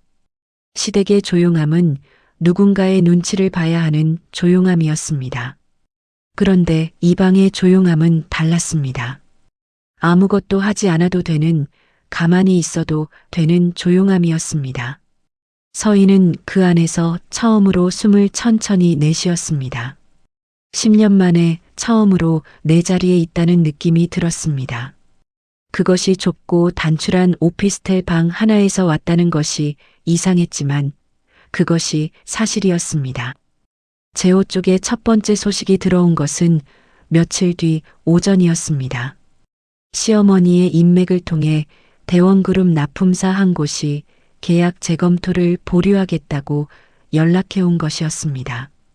작은 흔들림이었지만 흔들림이었습니다.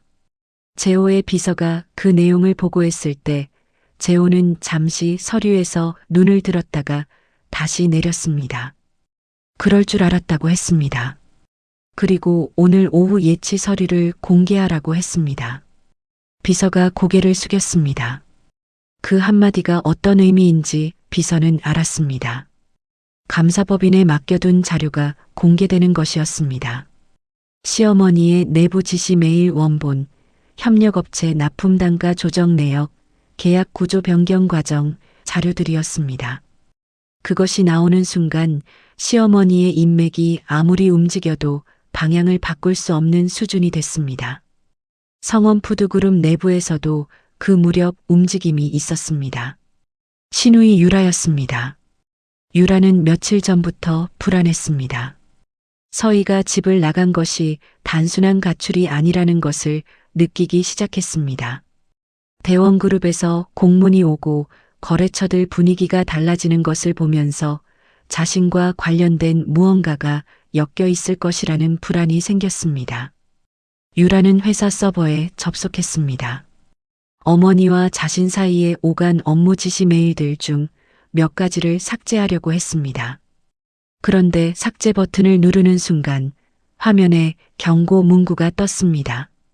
관리자 로그에 접근 기록이 남는다는 내용이었습니다. 유라는 멈췄습니다. 이미 늦었습니다. 서버에는 유라가 어떤 파일에 접근하려 했는지, 어떤 항목을 삭제하려 했는지가 이미 기록되어 있었습니다. 삭제에 실패한 것이 아니라 시도했다는 사실 자체가 새로운 증거가 된 것이었습니다. 유라는 그 화면을 보며 한동안 움직이지 못했습니다. 한기철이 움직인 것은 그 주 아니었습니다. 다른 피해 협력업체 대표 넷이 함께였습니다. 집단 내용 증명 발송이 이루어졌고 같은 날 언론에 익명으로 제보가 나갔습니다. 납품 단가 압박, 부당한 계약 조건 강요, 지급 지연 반복. 구체적인 수치가 포함된 내용이었습니다. 다음 날 포털에 기사가 올라왔습니다. 제목은 조심스러웠지만 내용은 분명했습니다. 성원 푸드그룹 관련 항목이 기사 안에 들어 있었습니다. 시어머니가 그 기사를 본 것은 남편에게서 전달받은 뒤였습니다. 화면을 보는 시어머니의 손가락이 잠깐 멈췄습니다. 표정은 굳어 있었고 입을 다물었습니다. 하지만 그 다물미 평소와 달랐습니다. 평소에는 여유에서 나오는 고요였는데 지금은 계산이 어긋난 사람의 무게였습니다. 시어머니와 남편이 재호를 찾아간 것은 그날 오후였습니다. 약속 없는 방문이었습니다. 재호 회사 로비에 들어서자 안내 직원이 정중하게 물었습니다. 면담 일정이 없다고 했습니다. 시어머니는 급한 용건이 있다고 했습니다. 직원이 내부에 연락을 넣었습니다. 잠시 뒤 비서가 내려왔습니다.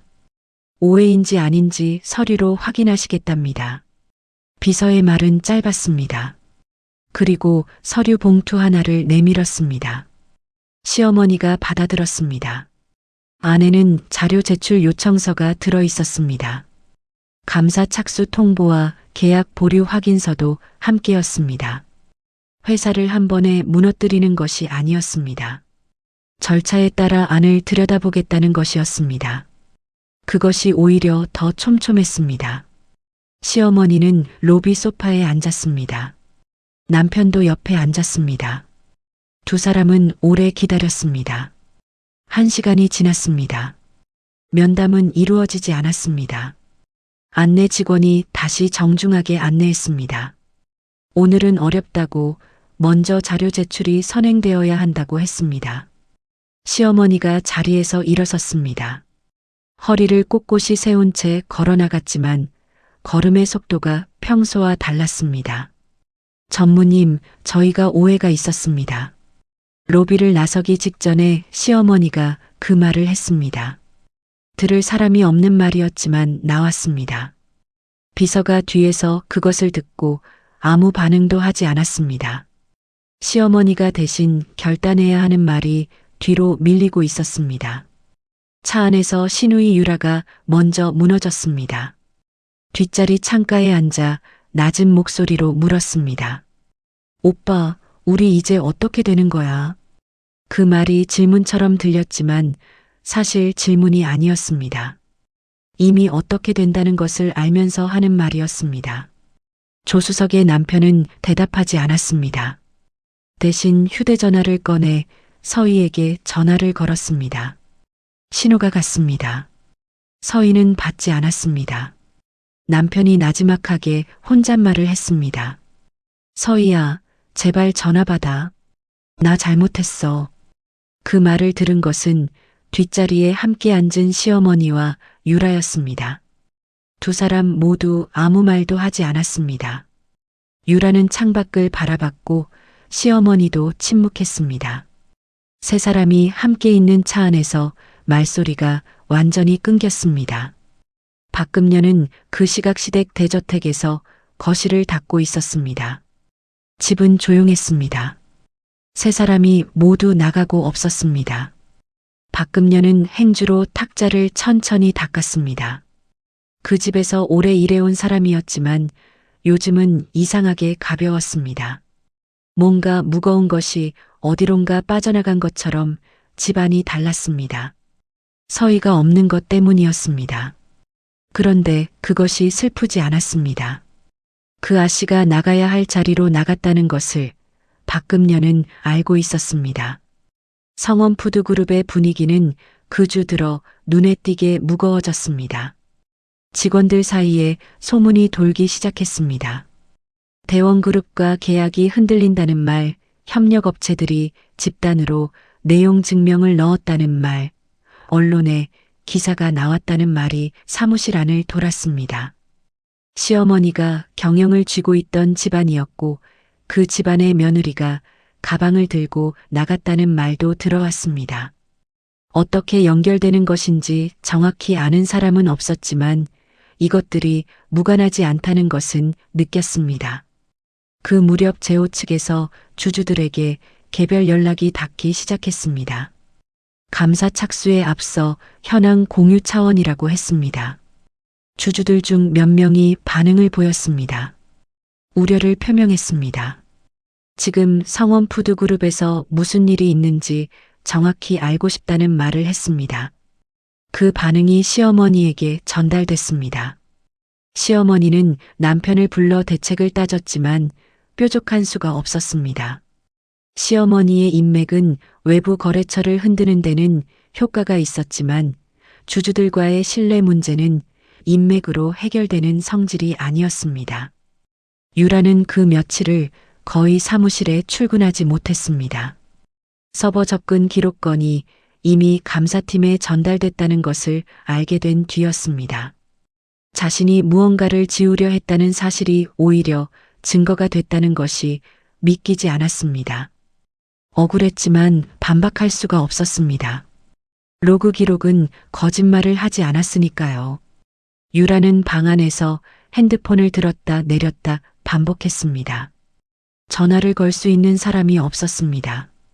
어머니에게는 말할 수 없었고 오빠도 지금 자기 처리에 손이 묶여 있었습니다. 유라가 처음으로 혼자라는 것을 느꼈습니다. 서희는 오피스텔에서 며칠을 보내면서 처음으로 자신의 하루를 스스로 구성했습니다. 밥을 먹고 싶을 때 먹었고 자고 싶을 때 잠을 청했습니다. 아무도 지적하지 않았고 아무도 지시하지 않았습니다. 그것이 처음에는 낯설었습니다. 아무것도 하지 않아도 된다는 것이 오히려 어색했습니다. 그러나 2, 3일이 지나자 그 어색함이 조금씩 편안함으로 바뀌었습니다. 서희는 그 변화를 느끼면서 자신이 그동안 얼마나 긴장 속에 있었는지를 처음으로 몸으로 알았습니다. 오빠는 매일 저녁 짧게 연락했습니다. 잘 있냐고 묻거나 필요한 것 있으면 말하라거나 진행 상황을 간단히 전달해 줬습니다. 길게 이야기하지 않았습니다. 서희도 길게 묻지 않았습니다. 그래도 그 짧은 연락이 오는 것만으로 달랐습니다. 혼자가 아니라는 것을 몸이 기억하는 방식이었습니다. 그 주 금요일 저녁 오빠에게서 좀 더 긴 문자가 왔습니다. 이번 주 안에 한번 봐야 할 것 같다고 했습니다. 그리고 이런 내용이 있었습니다. 어머니 어떻게 할지 내가 정해야 한다고. 만남 자리를 만들어줄 수 있는데 그게 필요한지 서희가 결정해야 한다고 했습니다. 서희는 그 문자를 읽으면서 한동안 화면을 바라봤습니다. 그리고 답장을 보냈습니다. 만나겠다고. 할 말이 있다고. 그 답장을 보내고 나서 서희는 처음으로 오래된 결혼 사진을 떠올렸습니다. 서랍 안에 두고 나왔던 사진이었습니다. 찢지 못했던 사진이었습니다. 그 사진이 어떻게 됐는지는 몰랐습니다. 알고 싶지도 않았습니다. 지금 이 방에는 그 사진이 없었고 서희는 그것이 괜찮았습니다. 사진이 없어도 그 시간이 있었다는 것은 바뀌지 않았습니다. 그리고 지금이 그 시간과 다르다는 것도 바뀌지 않았습니다. 두 가지를 동시에 갖고 있는 것이 가능했습니다. 서희는 그것을 알고 있었습니다. 그 주가 끝날 무렵 성원푸드그룹 주주 2명이 공식적으로 임시 주주총회 소집을 요청했습니다. 안건은 경영진 직무 적정성 검토였습니다. 그 서류가 시어머니에게 전달됐을 때 시어머니는 한동안 그것을 바라보기만 했습니다. 오래 쌓아온 것들이 하나씩 가장자리에서 무너지는 소리가 저 멀리서 들리는 것 같았습니다. 서희는 오빠의 문자를 읽고 나서 한참 창밖을 바라봤습니다. 만나겠다고 답장을 보냈습니다. 할 말이 있다고 했습니다. 그 말을 보내고 나서 서희는 자신이 무슨 말을 하려는지 속으로 정리해 봤습니다. 10년 동안 이 집에서 있었던 일들이 한꺼번에 떠올랐습니다. 많았습니다. 그런데 막상 무슨 말을 해야 하는지는 분명했습니다. 딱 두 가지였습니다. 가족이라고 생각했는지 아니면 처음부터 쓸 사람만 필요했는지 그것이 서희가 묻고 싶은 전부였습니다. 임시 주주총회가 열린 것은 그로부터 열흘 뒤였습니다. 안건은 경영진 직무정지였고 표결은 길지 않았습니다. 시어머니가 쌓아온 것들이 그 자리에서 한꺼번에 뒤집힌 것은 아니었습니다. 다만 직무가 멈췄습니다. 그것이 시작이었습니다. 금융사 대출 연장 최종 거부 통보는 그 다음 날 왔습니다. 언론 보도는 더 구체적으로 이어졌습니다. 유라의 서버 접근 기록건도 그 보도 안에 포함됐습니다. 증거인멸 시도라는 표현이 기사에 들어갔습니다. 협력업체 피해, 대금 지급 절차는 제오 측 법무팀이 중간에서 조율하며 시작되었습니다. 하나씩 순서대로였습니다. 한꺼번에 무너진 것이 아니라 천천히 바로잡혀가는 것이었습니다. 시어머니가 서희에게 연락을 해온 것은 그 모든 것들이 진행된 뒤였습니다.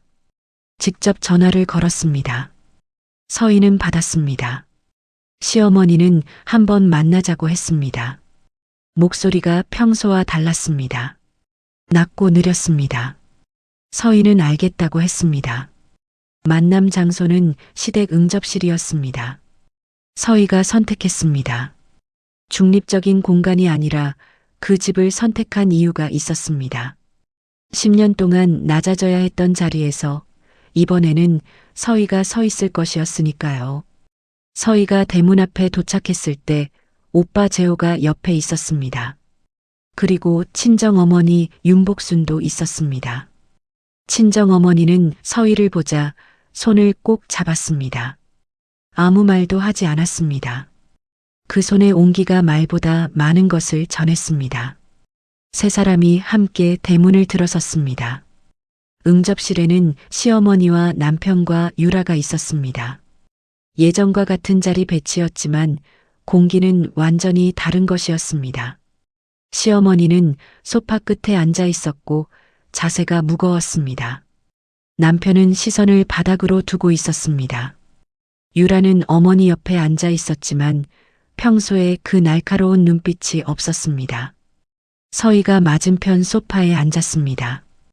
오빠와 친정어머니가 옆에 나란히 앉았습니다. 잠시 침묵이 흘렀습니다. 서희가 먼저 입을 열었습니다. 목소리는 높지 않았습니다. 그러나 흔들리지 않았습니다. 어머님, 저를 가족이라 생각하신 적 있으셨나요? 응접실이 조용해졌습니다. 시어머니는 고개를 들었다가 내렸습니다. 무언가를 말하려는 듯 입이 열렸다가 다시 닫혔습니다. 서희가 다음 질문을 이었습니다. 아니면 처음부터 부려먹을 사람만 필요했던 건가요? 그 말이 공기 속으로 천천히 퍼졌습니다. 오랜 침묵이 이어졌습니다. 시어머니의 손이 무릎 위에서 조금 움직였습니다. 유라가 고개를 숙였습니다. 남편은 눈을 감았습니다. 시어머니가 입을 열었습니다. 소리는 작았습니다. 미안하다. 그 두 글자가 나오는데 긴 침묵이 필요했습니다. 처음으로 나온 말이었습니다. 10년 동안 한 번도 나오지 않았던 말이었습니다. 시어머니의 어깨가 조금 내려앉았습니다. 오랫동안 세워두었던 것을 내려놓는 사람의 자세였습니다. 서희는 그 말을 들으며 한동안 시어머니를 바라봤습니다. 그리고 천천히 말했습니다. 사과는 받겠습니다. 하지만 용서는 하지 않겠습니다. 그 말은 단호했지만 차갑지 않았습니다. 분노에서 나온 말이 아니었습니다. 10년을 정리하는 사람의 말이었습니다. 시어머니는 아무 대답도 하지 않았습니다. 그것이 가능한 대답이었습니다. 서희는 핸드백 안쪽에서 봉투 하나를 꺼냈습니다. 이혼 서류였습니다. 남편 앞으로 밀어놓았습니다. 남편이 봉투를 들었습니다. 손이 떨렸습니다. 서류를 꺼내 펼치는 동안 손이 계속 떨렸습니다. 서명하는 공간에 펜을 가져다 댔다가 멈췄습니다. 그 자세로 한동안 있었습니다. 결국 서명했습니다. 소리 없이 천천히. 서희는 서류를 다시 받아 봉투에 넣었습니다. 그리고 자리에서 일어섰습니다. 오빠도 일어났고 친정 어머니도 일어났습니다. 재호가 서희의 어깨에 손을 얹었습니다. 말은 하지 않았습니다. 그 손의 무게가 지금 여기서 끝내도 된다는 뜻이었습니다. 이제 가자. 오빠의 목소리는 낮았습니다. 서희는 고개를 끄덕였습니다. 세 사람이 응접실을 나왔습니다. 복도를 지나 현관을 나왔습니다. 대문 쪽으로 걸었습니다. 박금녀가 대문 옆에 서 있었습니다. 서희의 가방이 발 앞에 놓여 있었습니다. 박금녀가 허리를 깊이 숙였습니다. 말이 없었습니다. 그 허리 각도가 이 사람이 할 수 있는 가장 솔직한 표현이었습니다. 서희는 가방을 들었습니다. 그리고 걸었습니다. 대문을 나서면서 서희는 뒤를 돌아보지 않았습니다. 지난번에는 한 번 돌아봤습니다. 이번에는 돌아보지 않았습니다. 다 봤으니까요. 더 볼 것이 없었습니다. 대문을 나서자 친정 어머니가 바로 곁에 있었습니다. 세 사람이 함께 나왔으므로 당연했습니다. 윤복순이 서희의 손을 잡았습니다. 예전에 응접실에서 핸드백 끈을 쥐던 그 손이었습니다. 그런데 지금은 다른 손이었습니다. 떨리지 않았습니다. 단단했습니다. 이제 집에 가자. 그 말이 나왔습니다. 서희는 친정 어머니를 바라봤습니다. 눈가가 붉어진 것을 느꼈지만 울지 않았습니다. 대신 웃었습니다. 오랫동안 나오지 않았던 웃음이었습니다. 억지가 없었고 조용했습니다. 이 집에서 10년 동안 만들어온 웃음과는 전혀 다른 웃음이었습니다. 네, 엄마. 세 사람이 함께 걸었습니다. 오빠가 앞에서 차 문을 열었습니다. 친정어머니가 먼저 탔습니다. 서희가 탔습니다. 문이 닫혔습니다. 차가 출발했습니다. 서희는 이번에는 창밖을 바라보지 않았습니다. 앞을 봤습니다. 친정어머니의 손이 서희의 손 위에 얹혀 있었습니다. 오빠는 운전석 옆자리에서 조용히 있었습니다. 아무도 말을 하지 않았습니다. 말이 필요 없는 종류의 온기였습니다. 그날 오연태는 정식 복직 통보를 받았습니다. 서류를 받아들고 한동안 들여다봤습니다. 이것을 위해서만 한 일은 아니었지만 이것도 결과의 일부였습니다. 고개를 숙였습니다. 자신에게 숙이는 것인지 어딘가를 향해 숙이는 것인지 알 수 없었습니다. 그냥 숙여야 할 것 같았습니다. 한기철은 그 무렵 다른 협력업체 대표들과 함께 피해 대금 수령 확인서에 서명했습니다. 오래 밀렸던 것들이었습니다. 서명하는 손이 처음엔 어색했습니다. 이런 날이 올 줄 몰랐다는 표정이었습니다. 그러나 펜이 종이 위를 지나가는 동안 그 손은 떨리지 않았습니다. 서희의 차가 친정어머니 동네에 가까워질 무렵이었습니다. 낯익은 골목이 보였습니다. 어렸을 때 뛰어다니던 길이었고 친정어머니가 작은 식당을 하던 자리가 있던 곳이었습니다. 서희는 그 골목을 보며 뭔가 오래된 것이 돌아오는 느낌을 받았습니다. 집이라는 말이 이런 것이라는 것을 10년 만에 다시 몸이 기억했습니다. 서희는 10년 만에 그 집을 나왔습니다. 자신의 발로, 자신의 선택으로, 그리고 지금 처음으로 집으로 돌아가고 있었습니다. 성원푸드그룹은 그 이후로도 몇 달에 걸쳐 정리가 이루어졌습니다. 회사가 사라진 것이 아니었습니다. 경영진이 바뀌었고 내부 감사가 이루어졌으며 협력업체들과의 계약 구조가 재정비됐습니다. 그것이 끝이 아니라 시작이었습니다. 오래된 방식이 있던 자리에 다른 방식이 들어서는 데는 시간이 걸렸습니다. 그러나 방향은 달라졌습니다. 시어머니 강옥래는 그 과정에서 조용해졌습니다. 큰 소리로 반박하거나 인맥을 더 동원하려 하지 않았습니다. 어떤 시점에서 그것이 더 이상 효과가 없다는 것을 알았는지 모르겠지만 어느 순간부터 조용해졌습니다. 그 조용함이 반성인지 체념인지 아니면 다른 무엇인지는 알 수 없었습니다. 서희는 그것을 알아야 할 이유가 없었습니다. 이미 충분했습니다. 남편은 이혼 서류에 서명한 뒤 한 번도 서희에게 연락하지 않았습니다. 서희도 하지 않았습니다. 두 사람 사이에는 10년이 있었지만 이제 그 10년을 이야기해야 할 자리가 없었습니다. 이혼이 처리된 날 서희는 평소처럼 아침을 먹었습니다. 특별히 무언가를 느끼려 하지 않았습니다. 그냥 아침이었습니다. 유라는 한동안 집 밖을 잘 나오지 않았다는 말이 들렸습니다.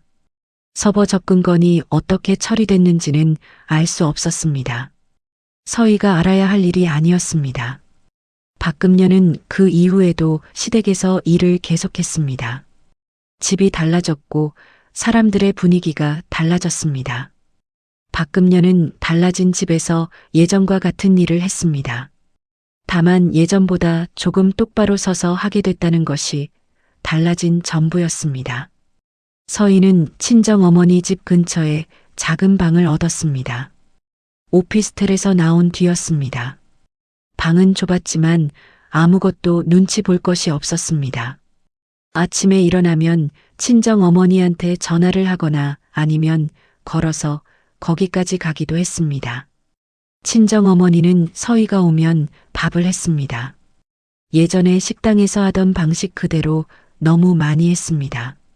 서희는 다 먹지 못한다고 하면서도 그릇을 비웠습니다. 이것이 10년 뒤의 아침이었습니다. 화려하지 않았습니다. 대단한 무언가도 없었습니다. 그냥 서희가 있고 어머니가 있고 밥이 있었습니다. 그것이 이 이야기의 진짜 끝이었습니다.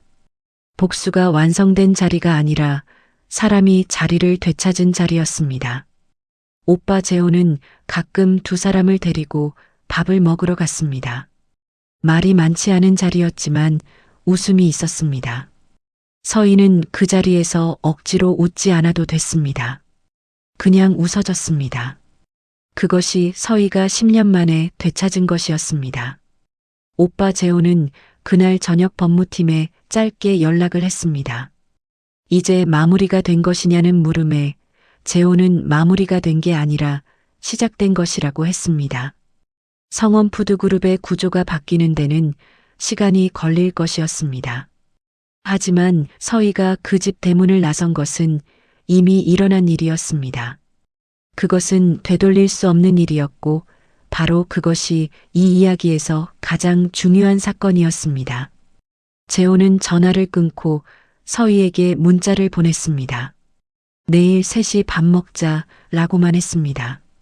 서희에게서 답장이 왔습니다. 응, 이라고만 적혀 있었습니다. 재호는 그 한 글자를 보고 잠시 화면을 들여다봤습니다.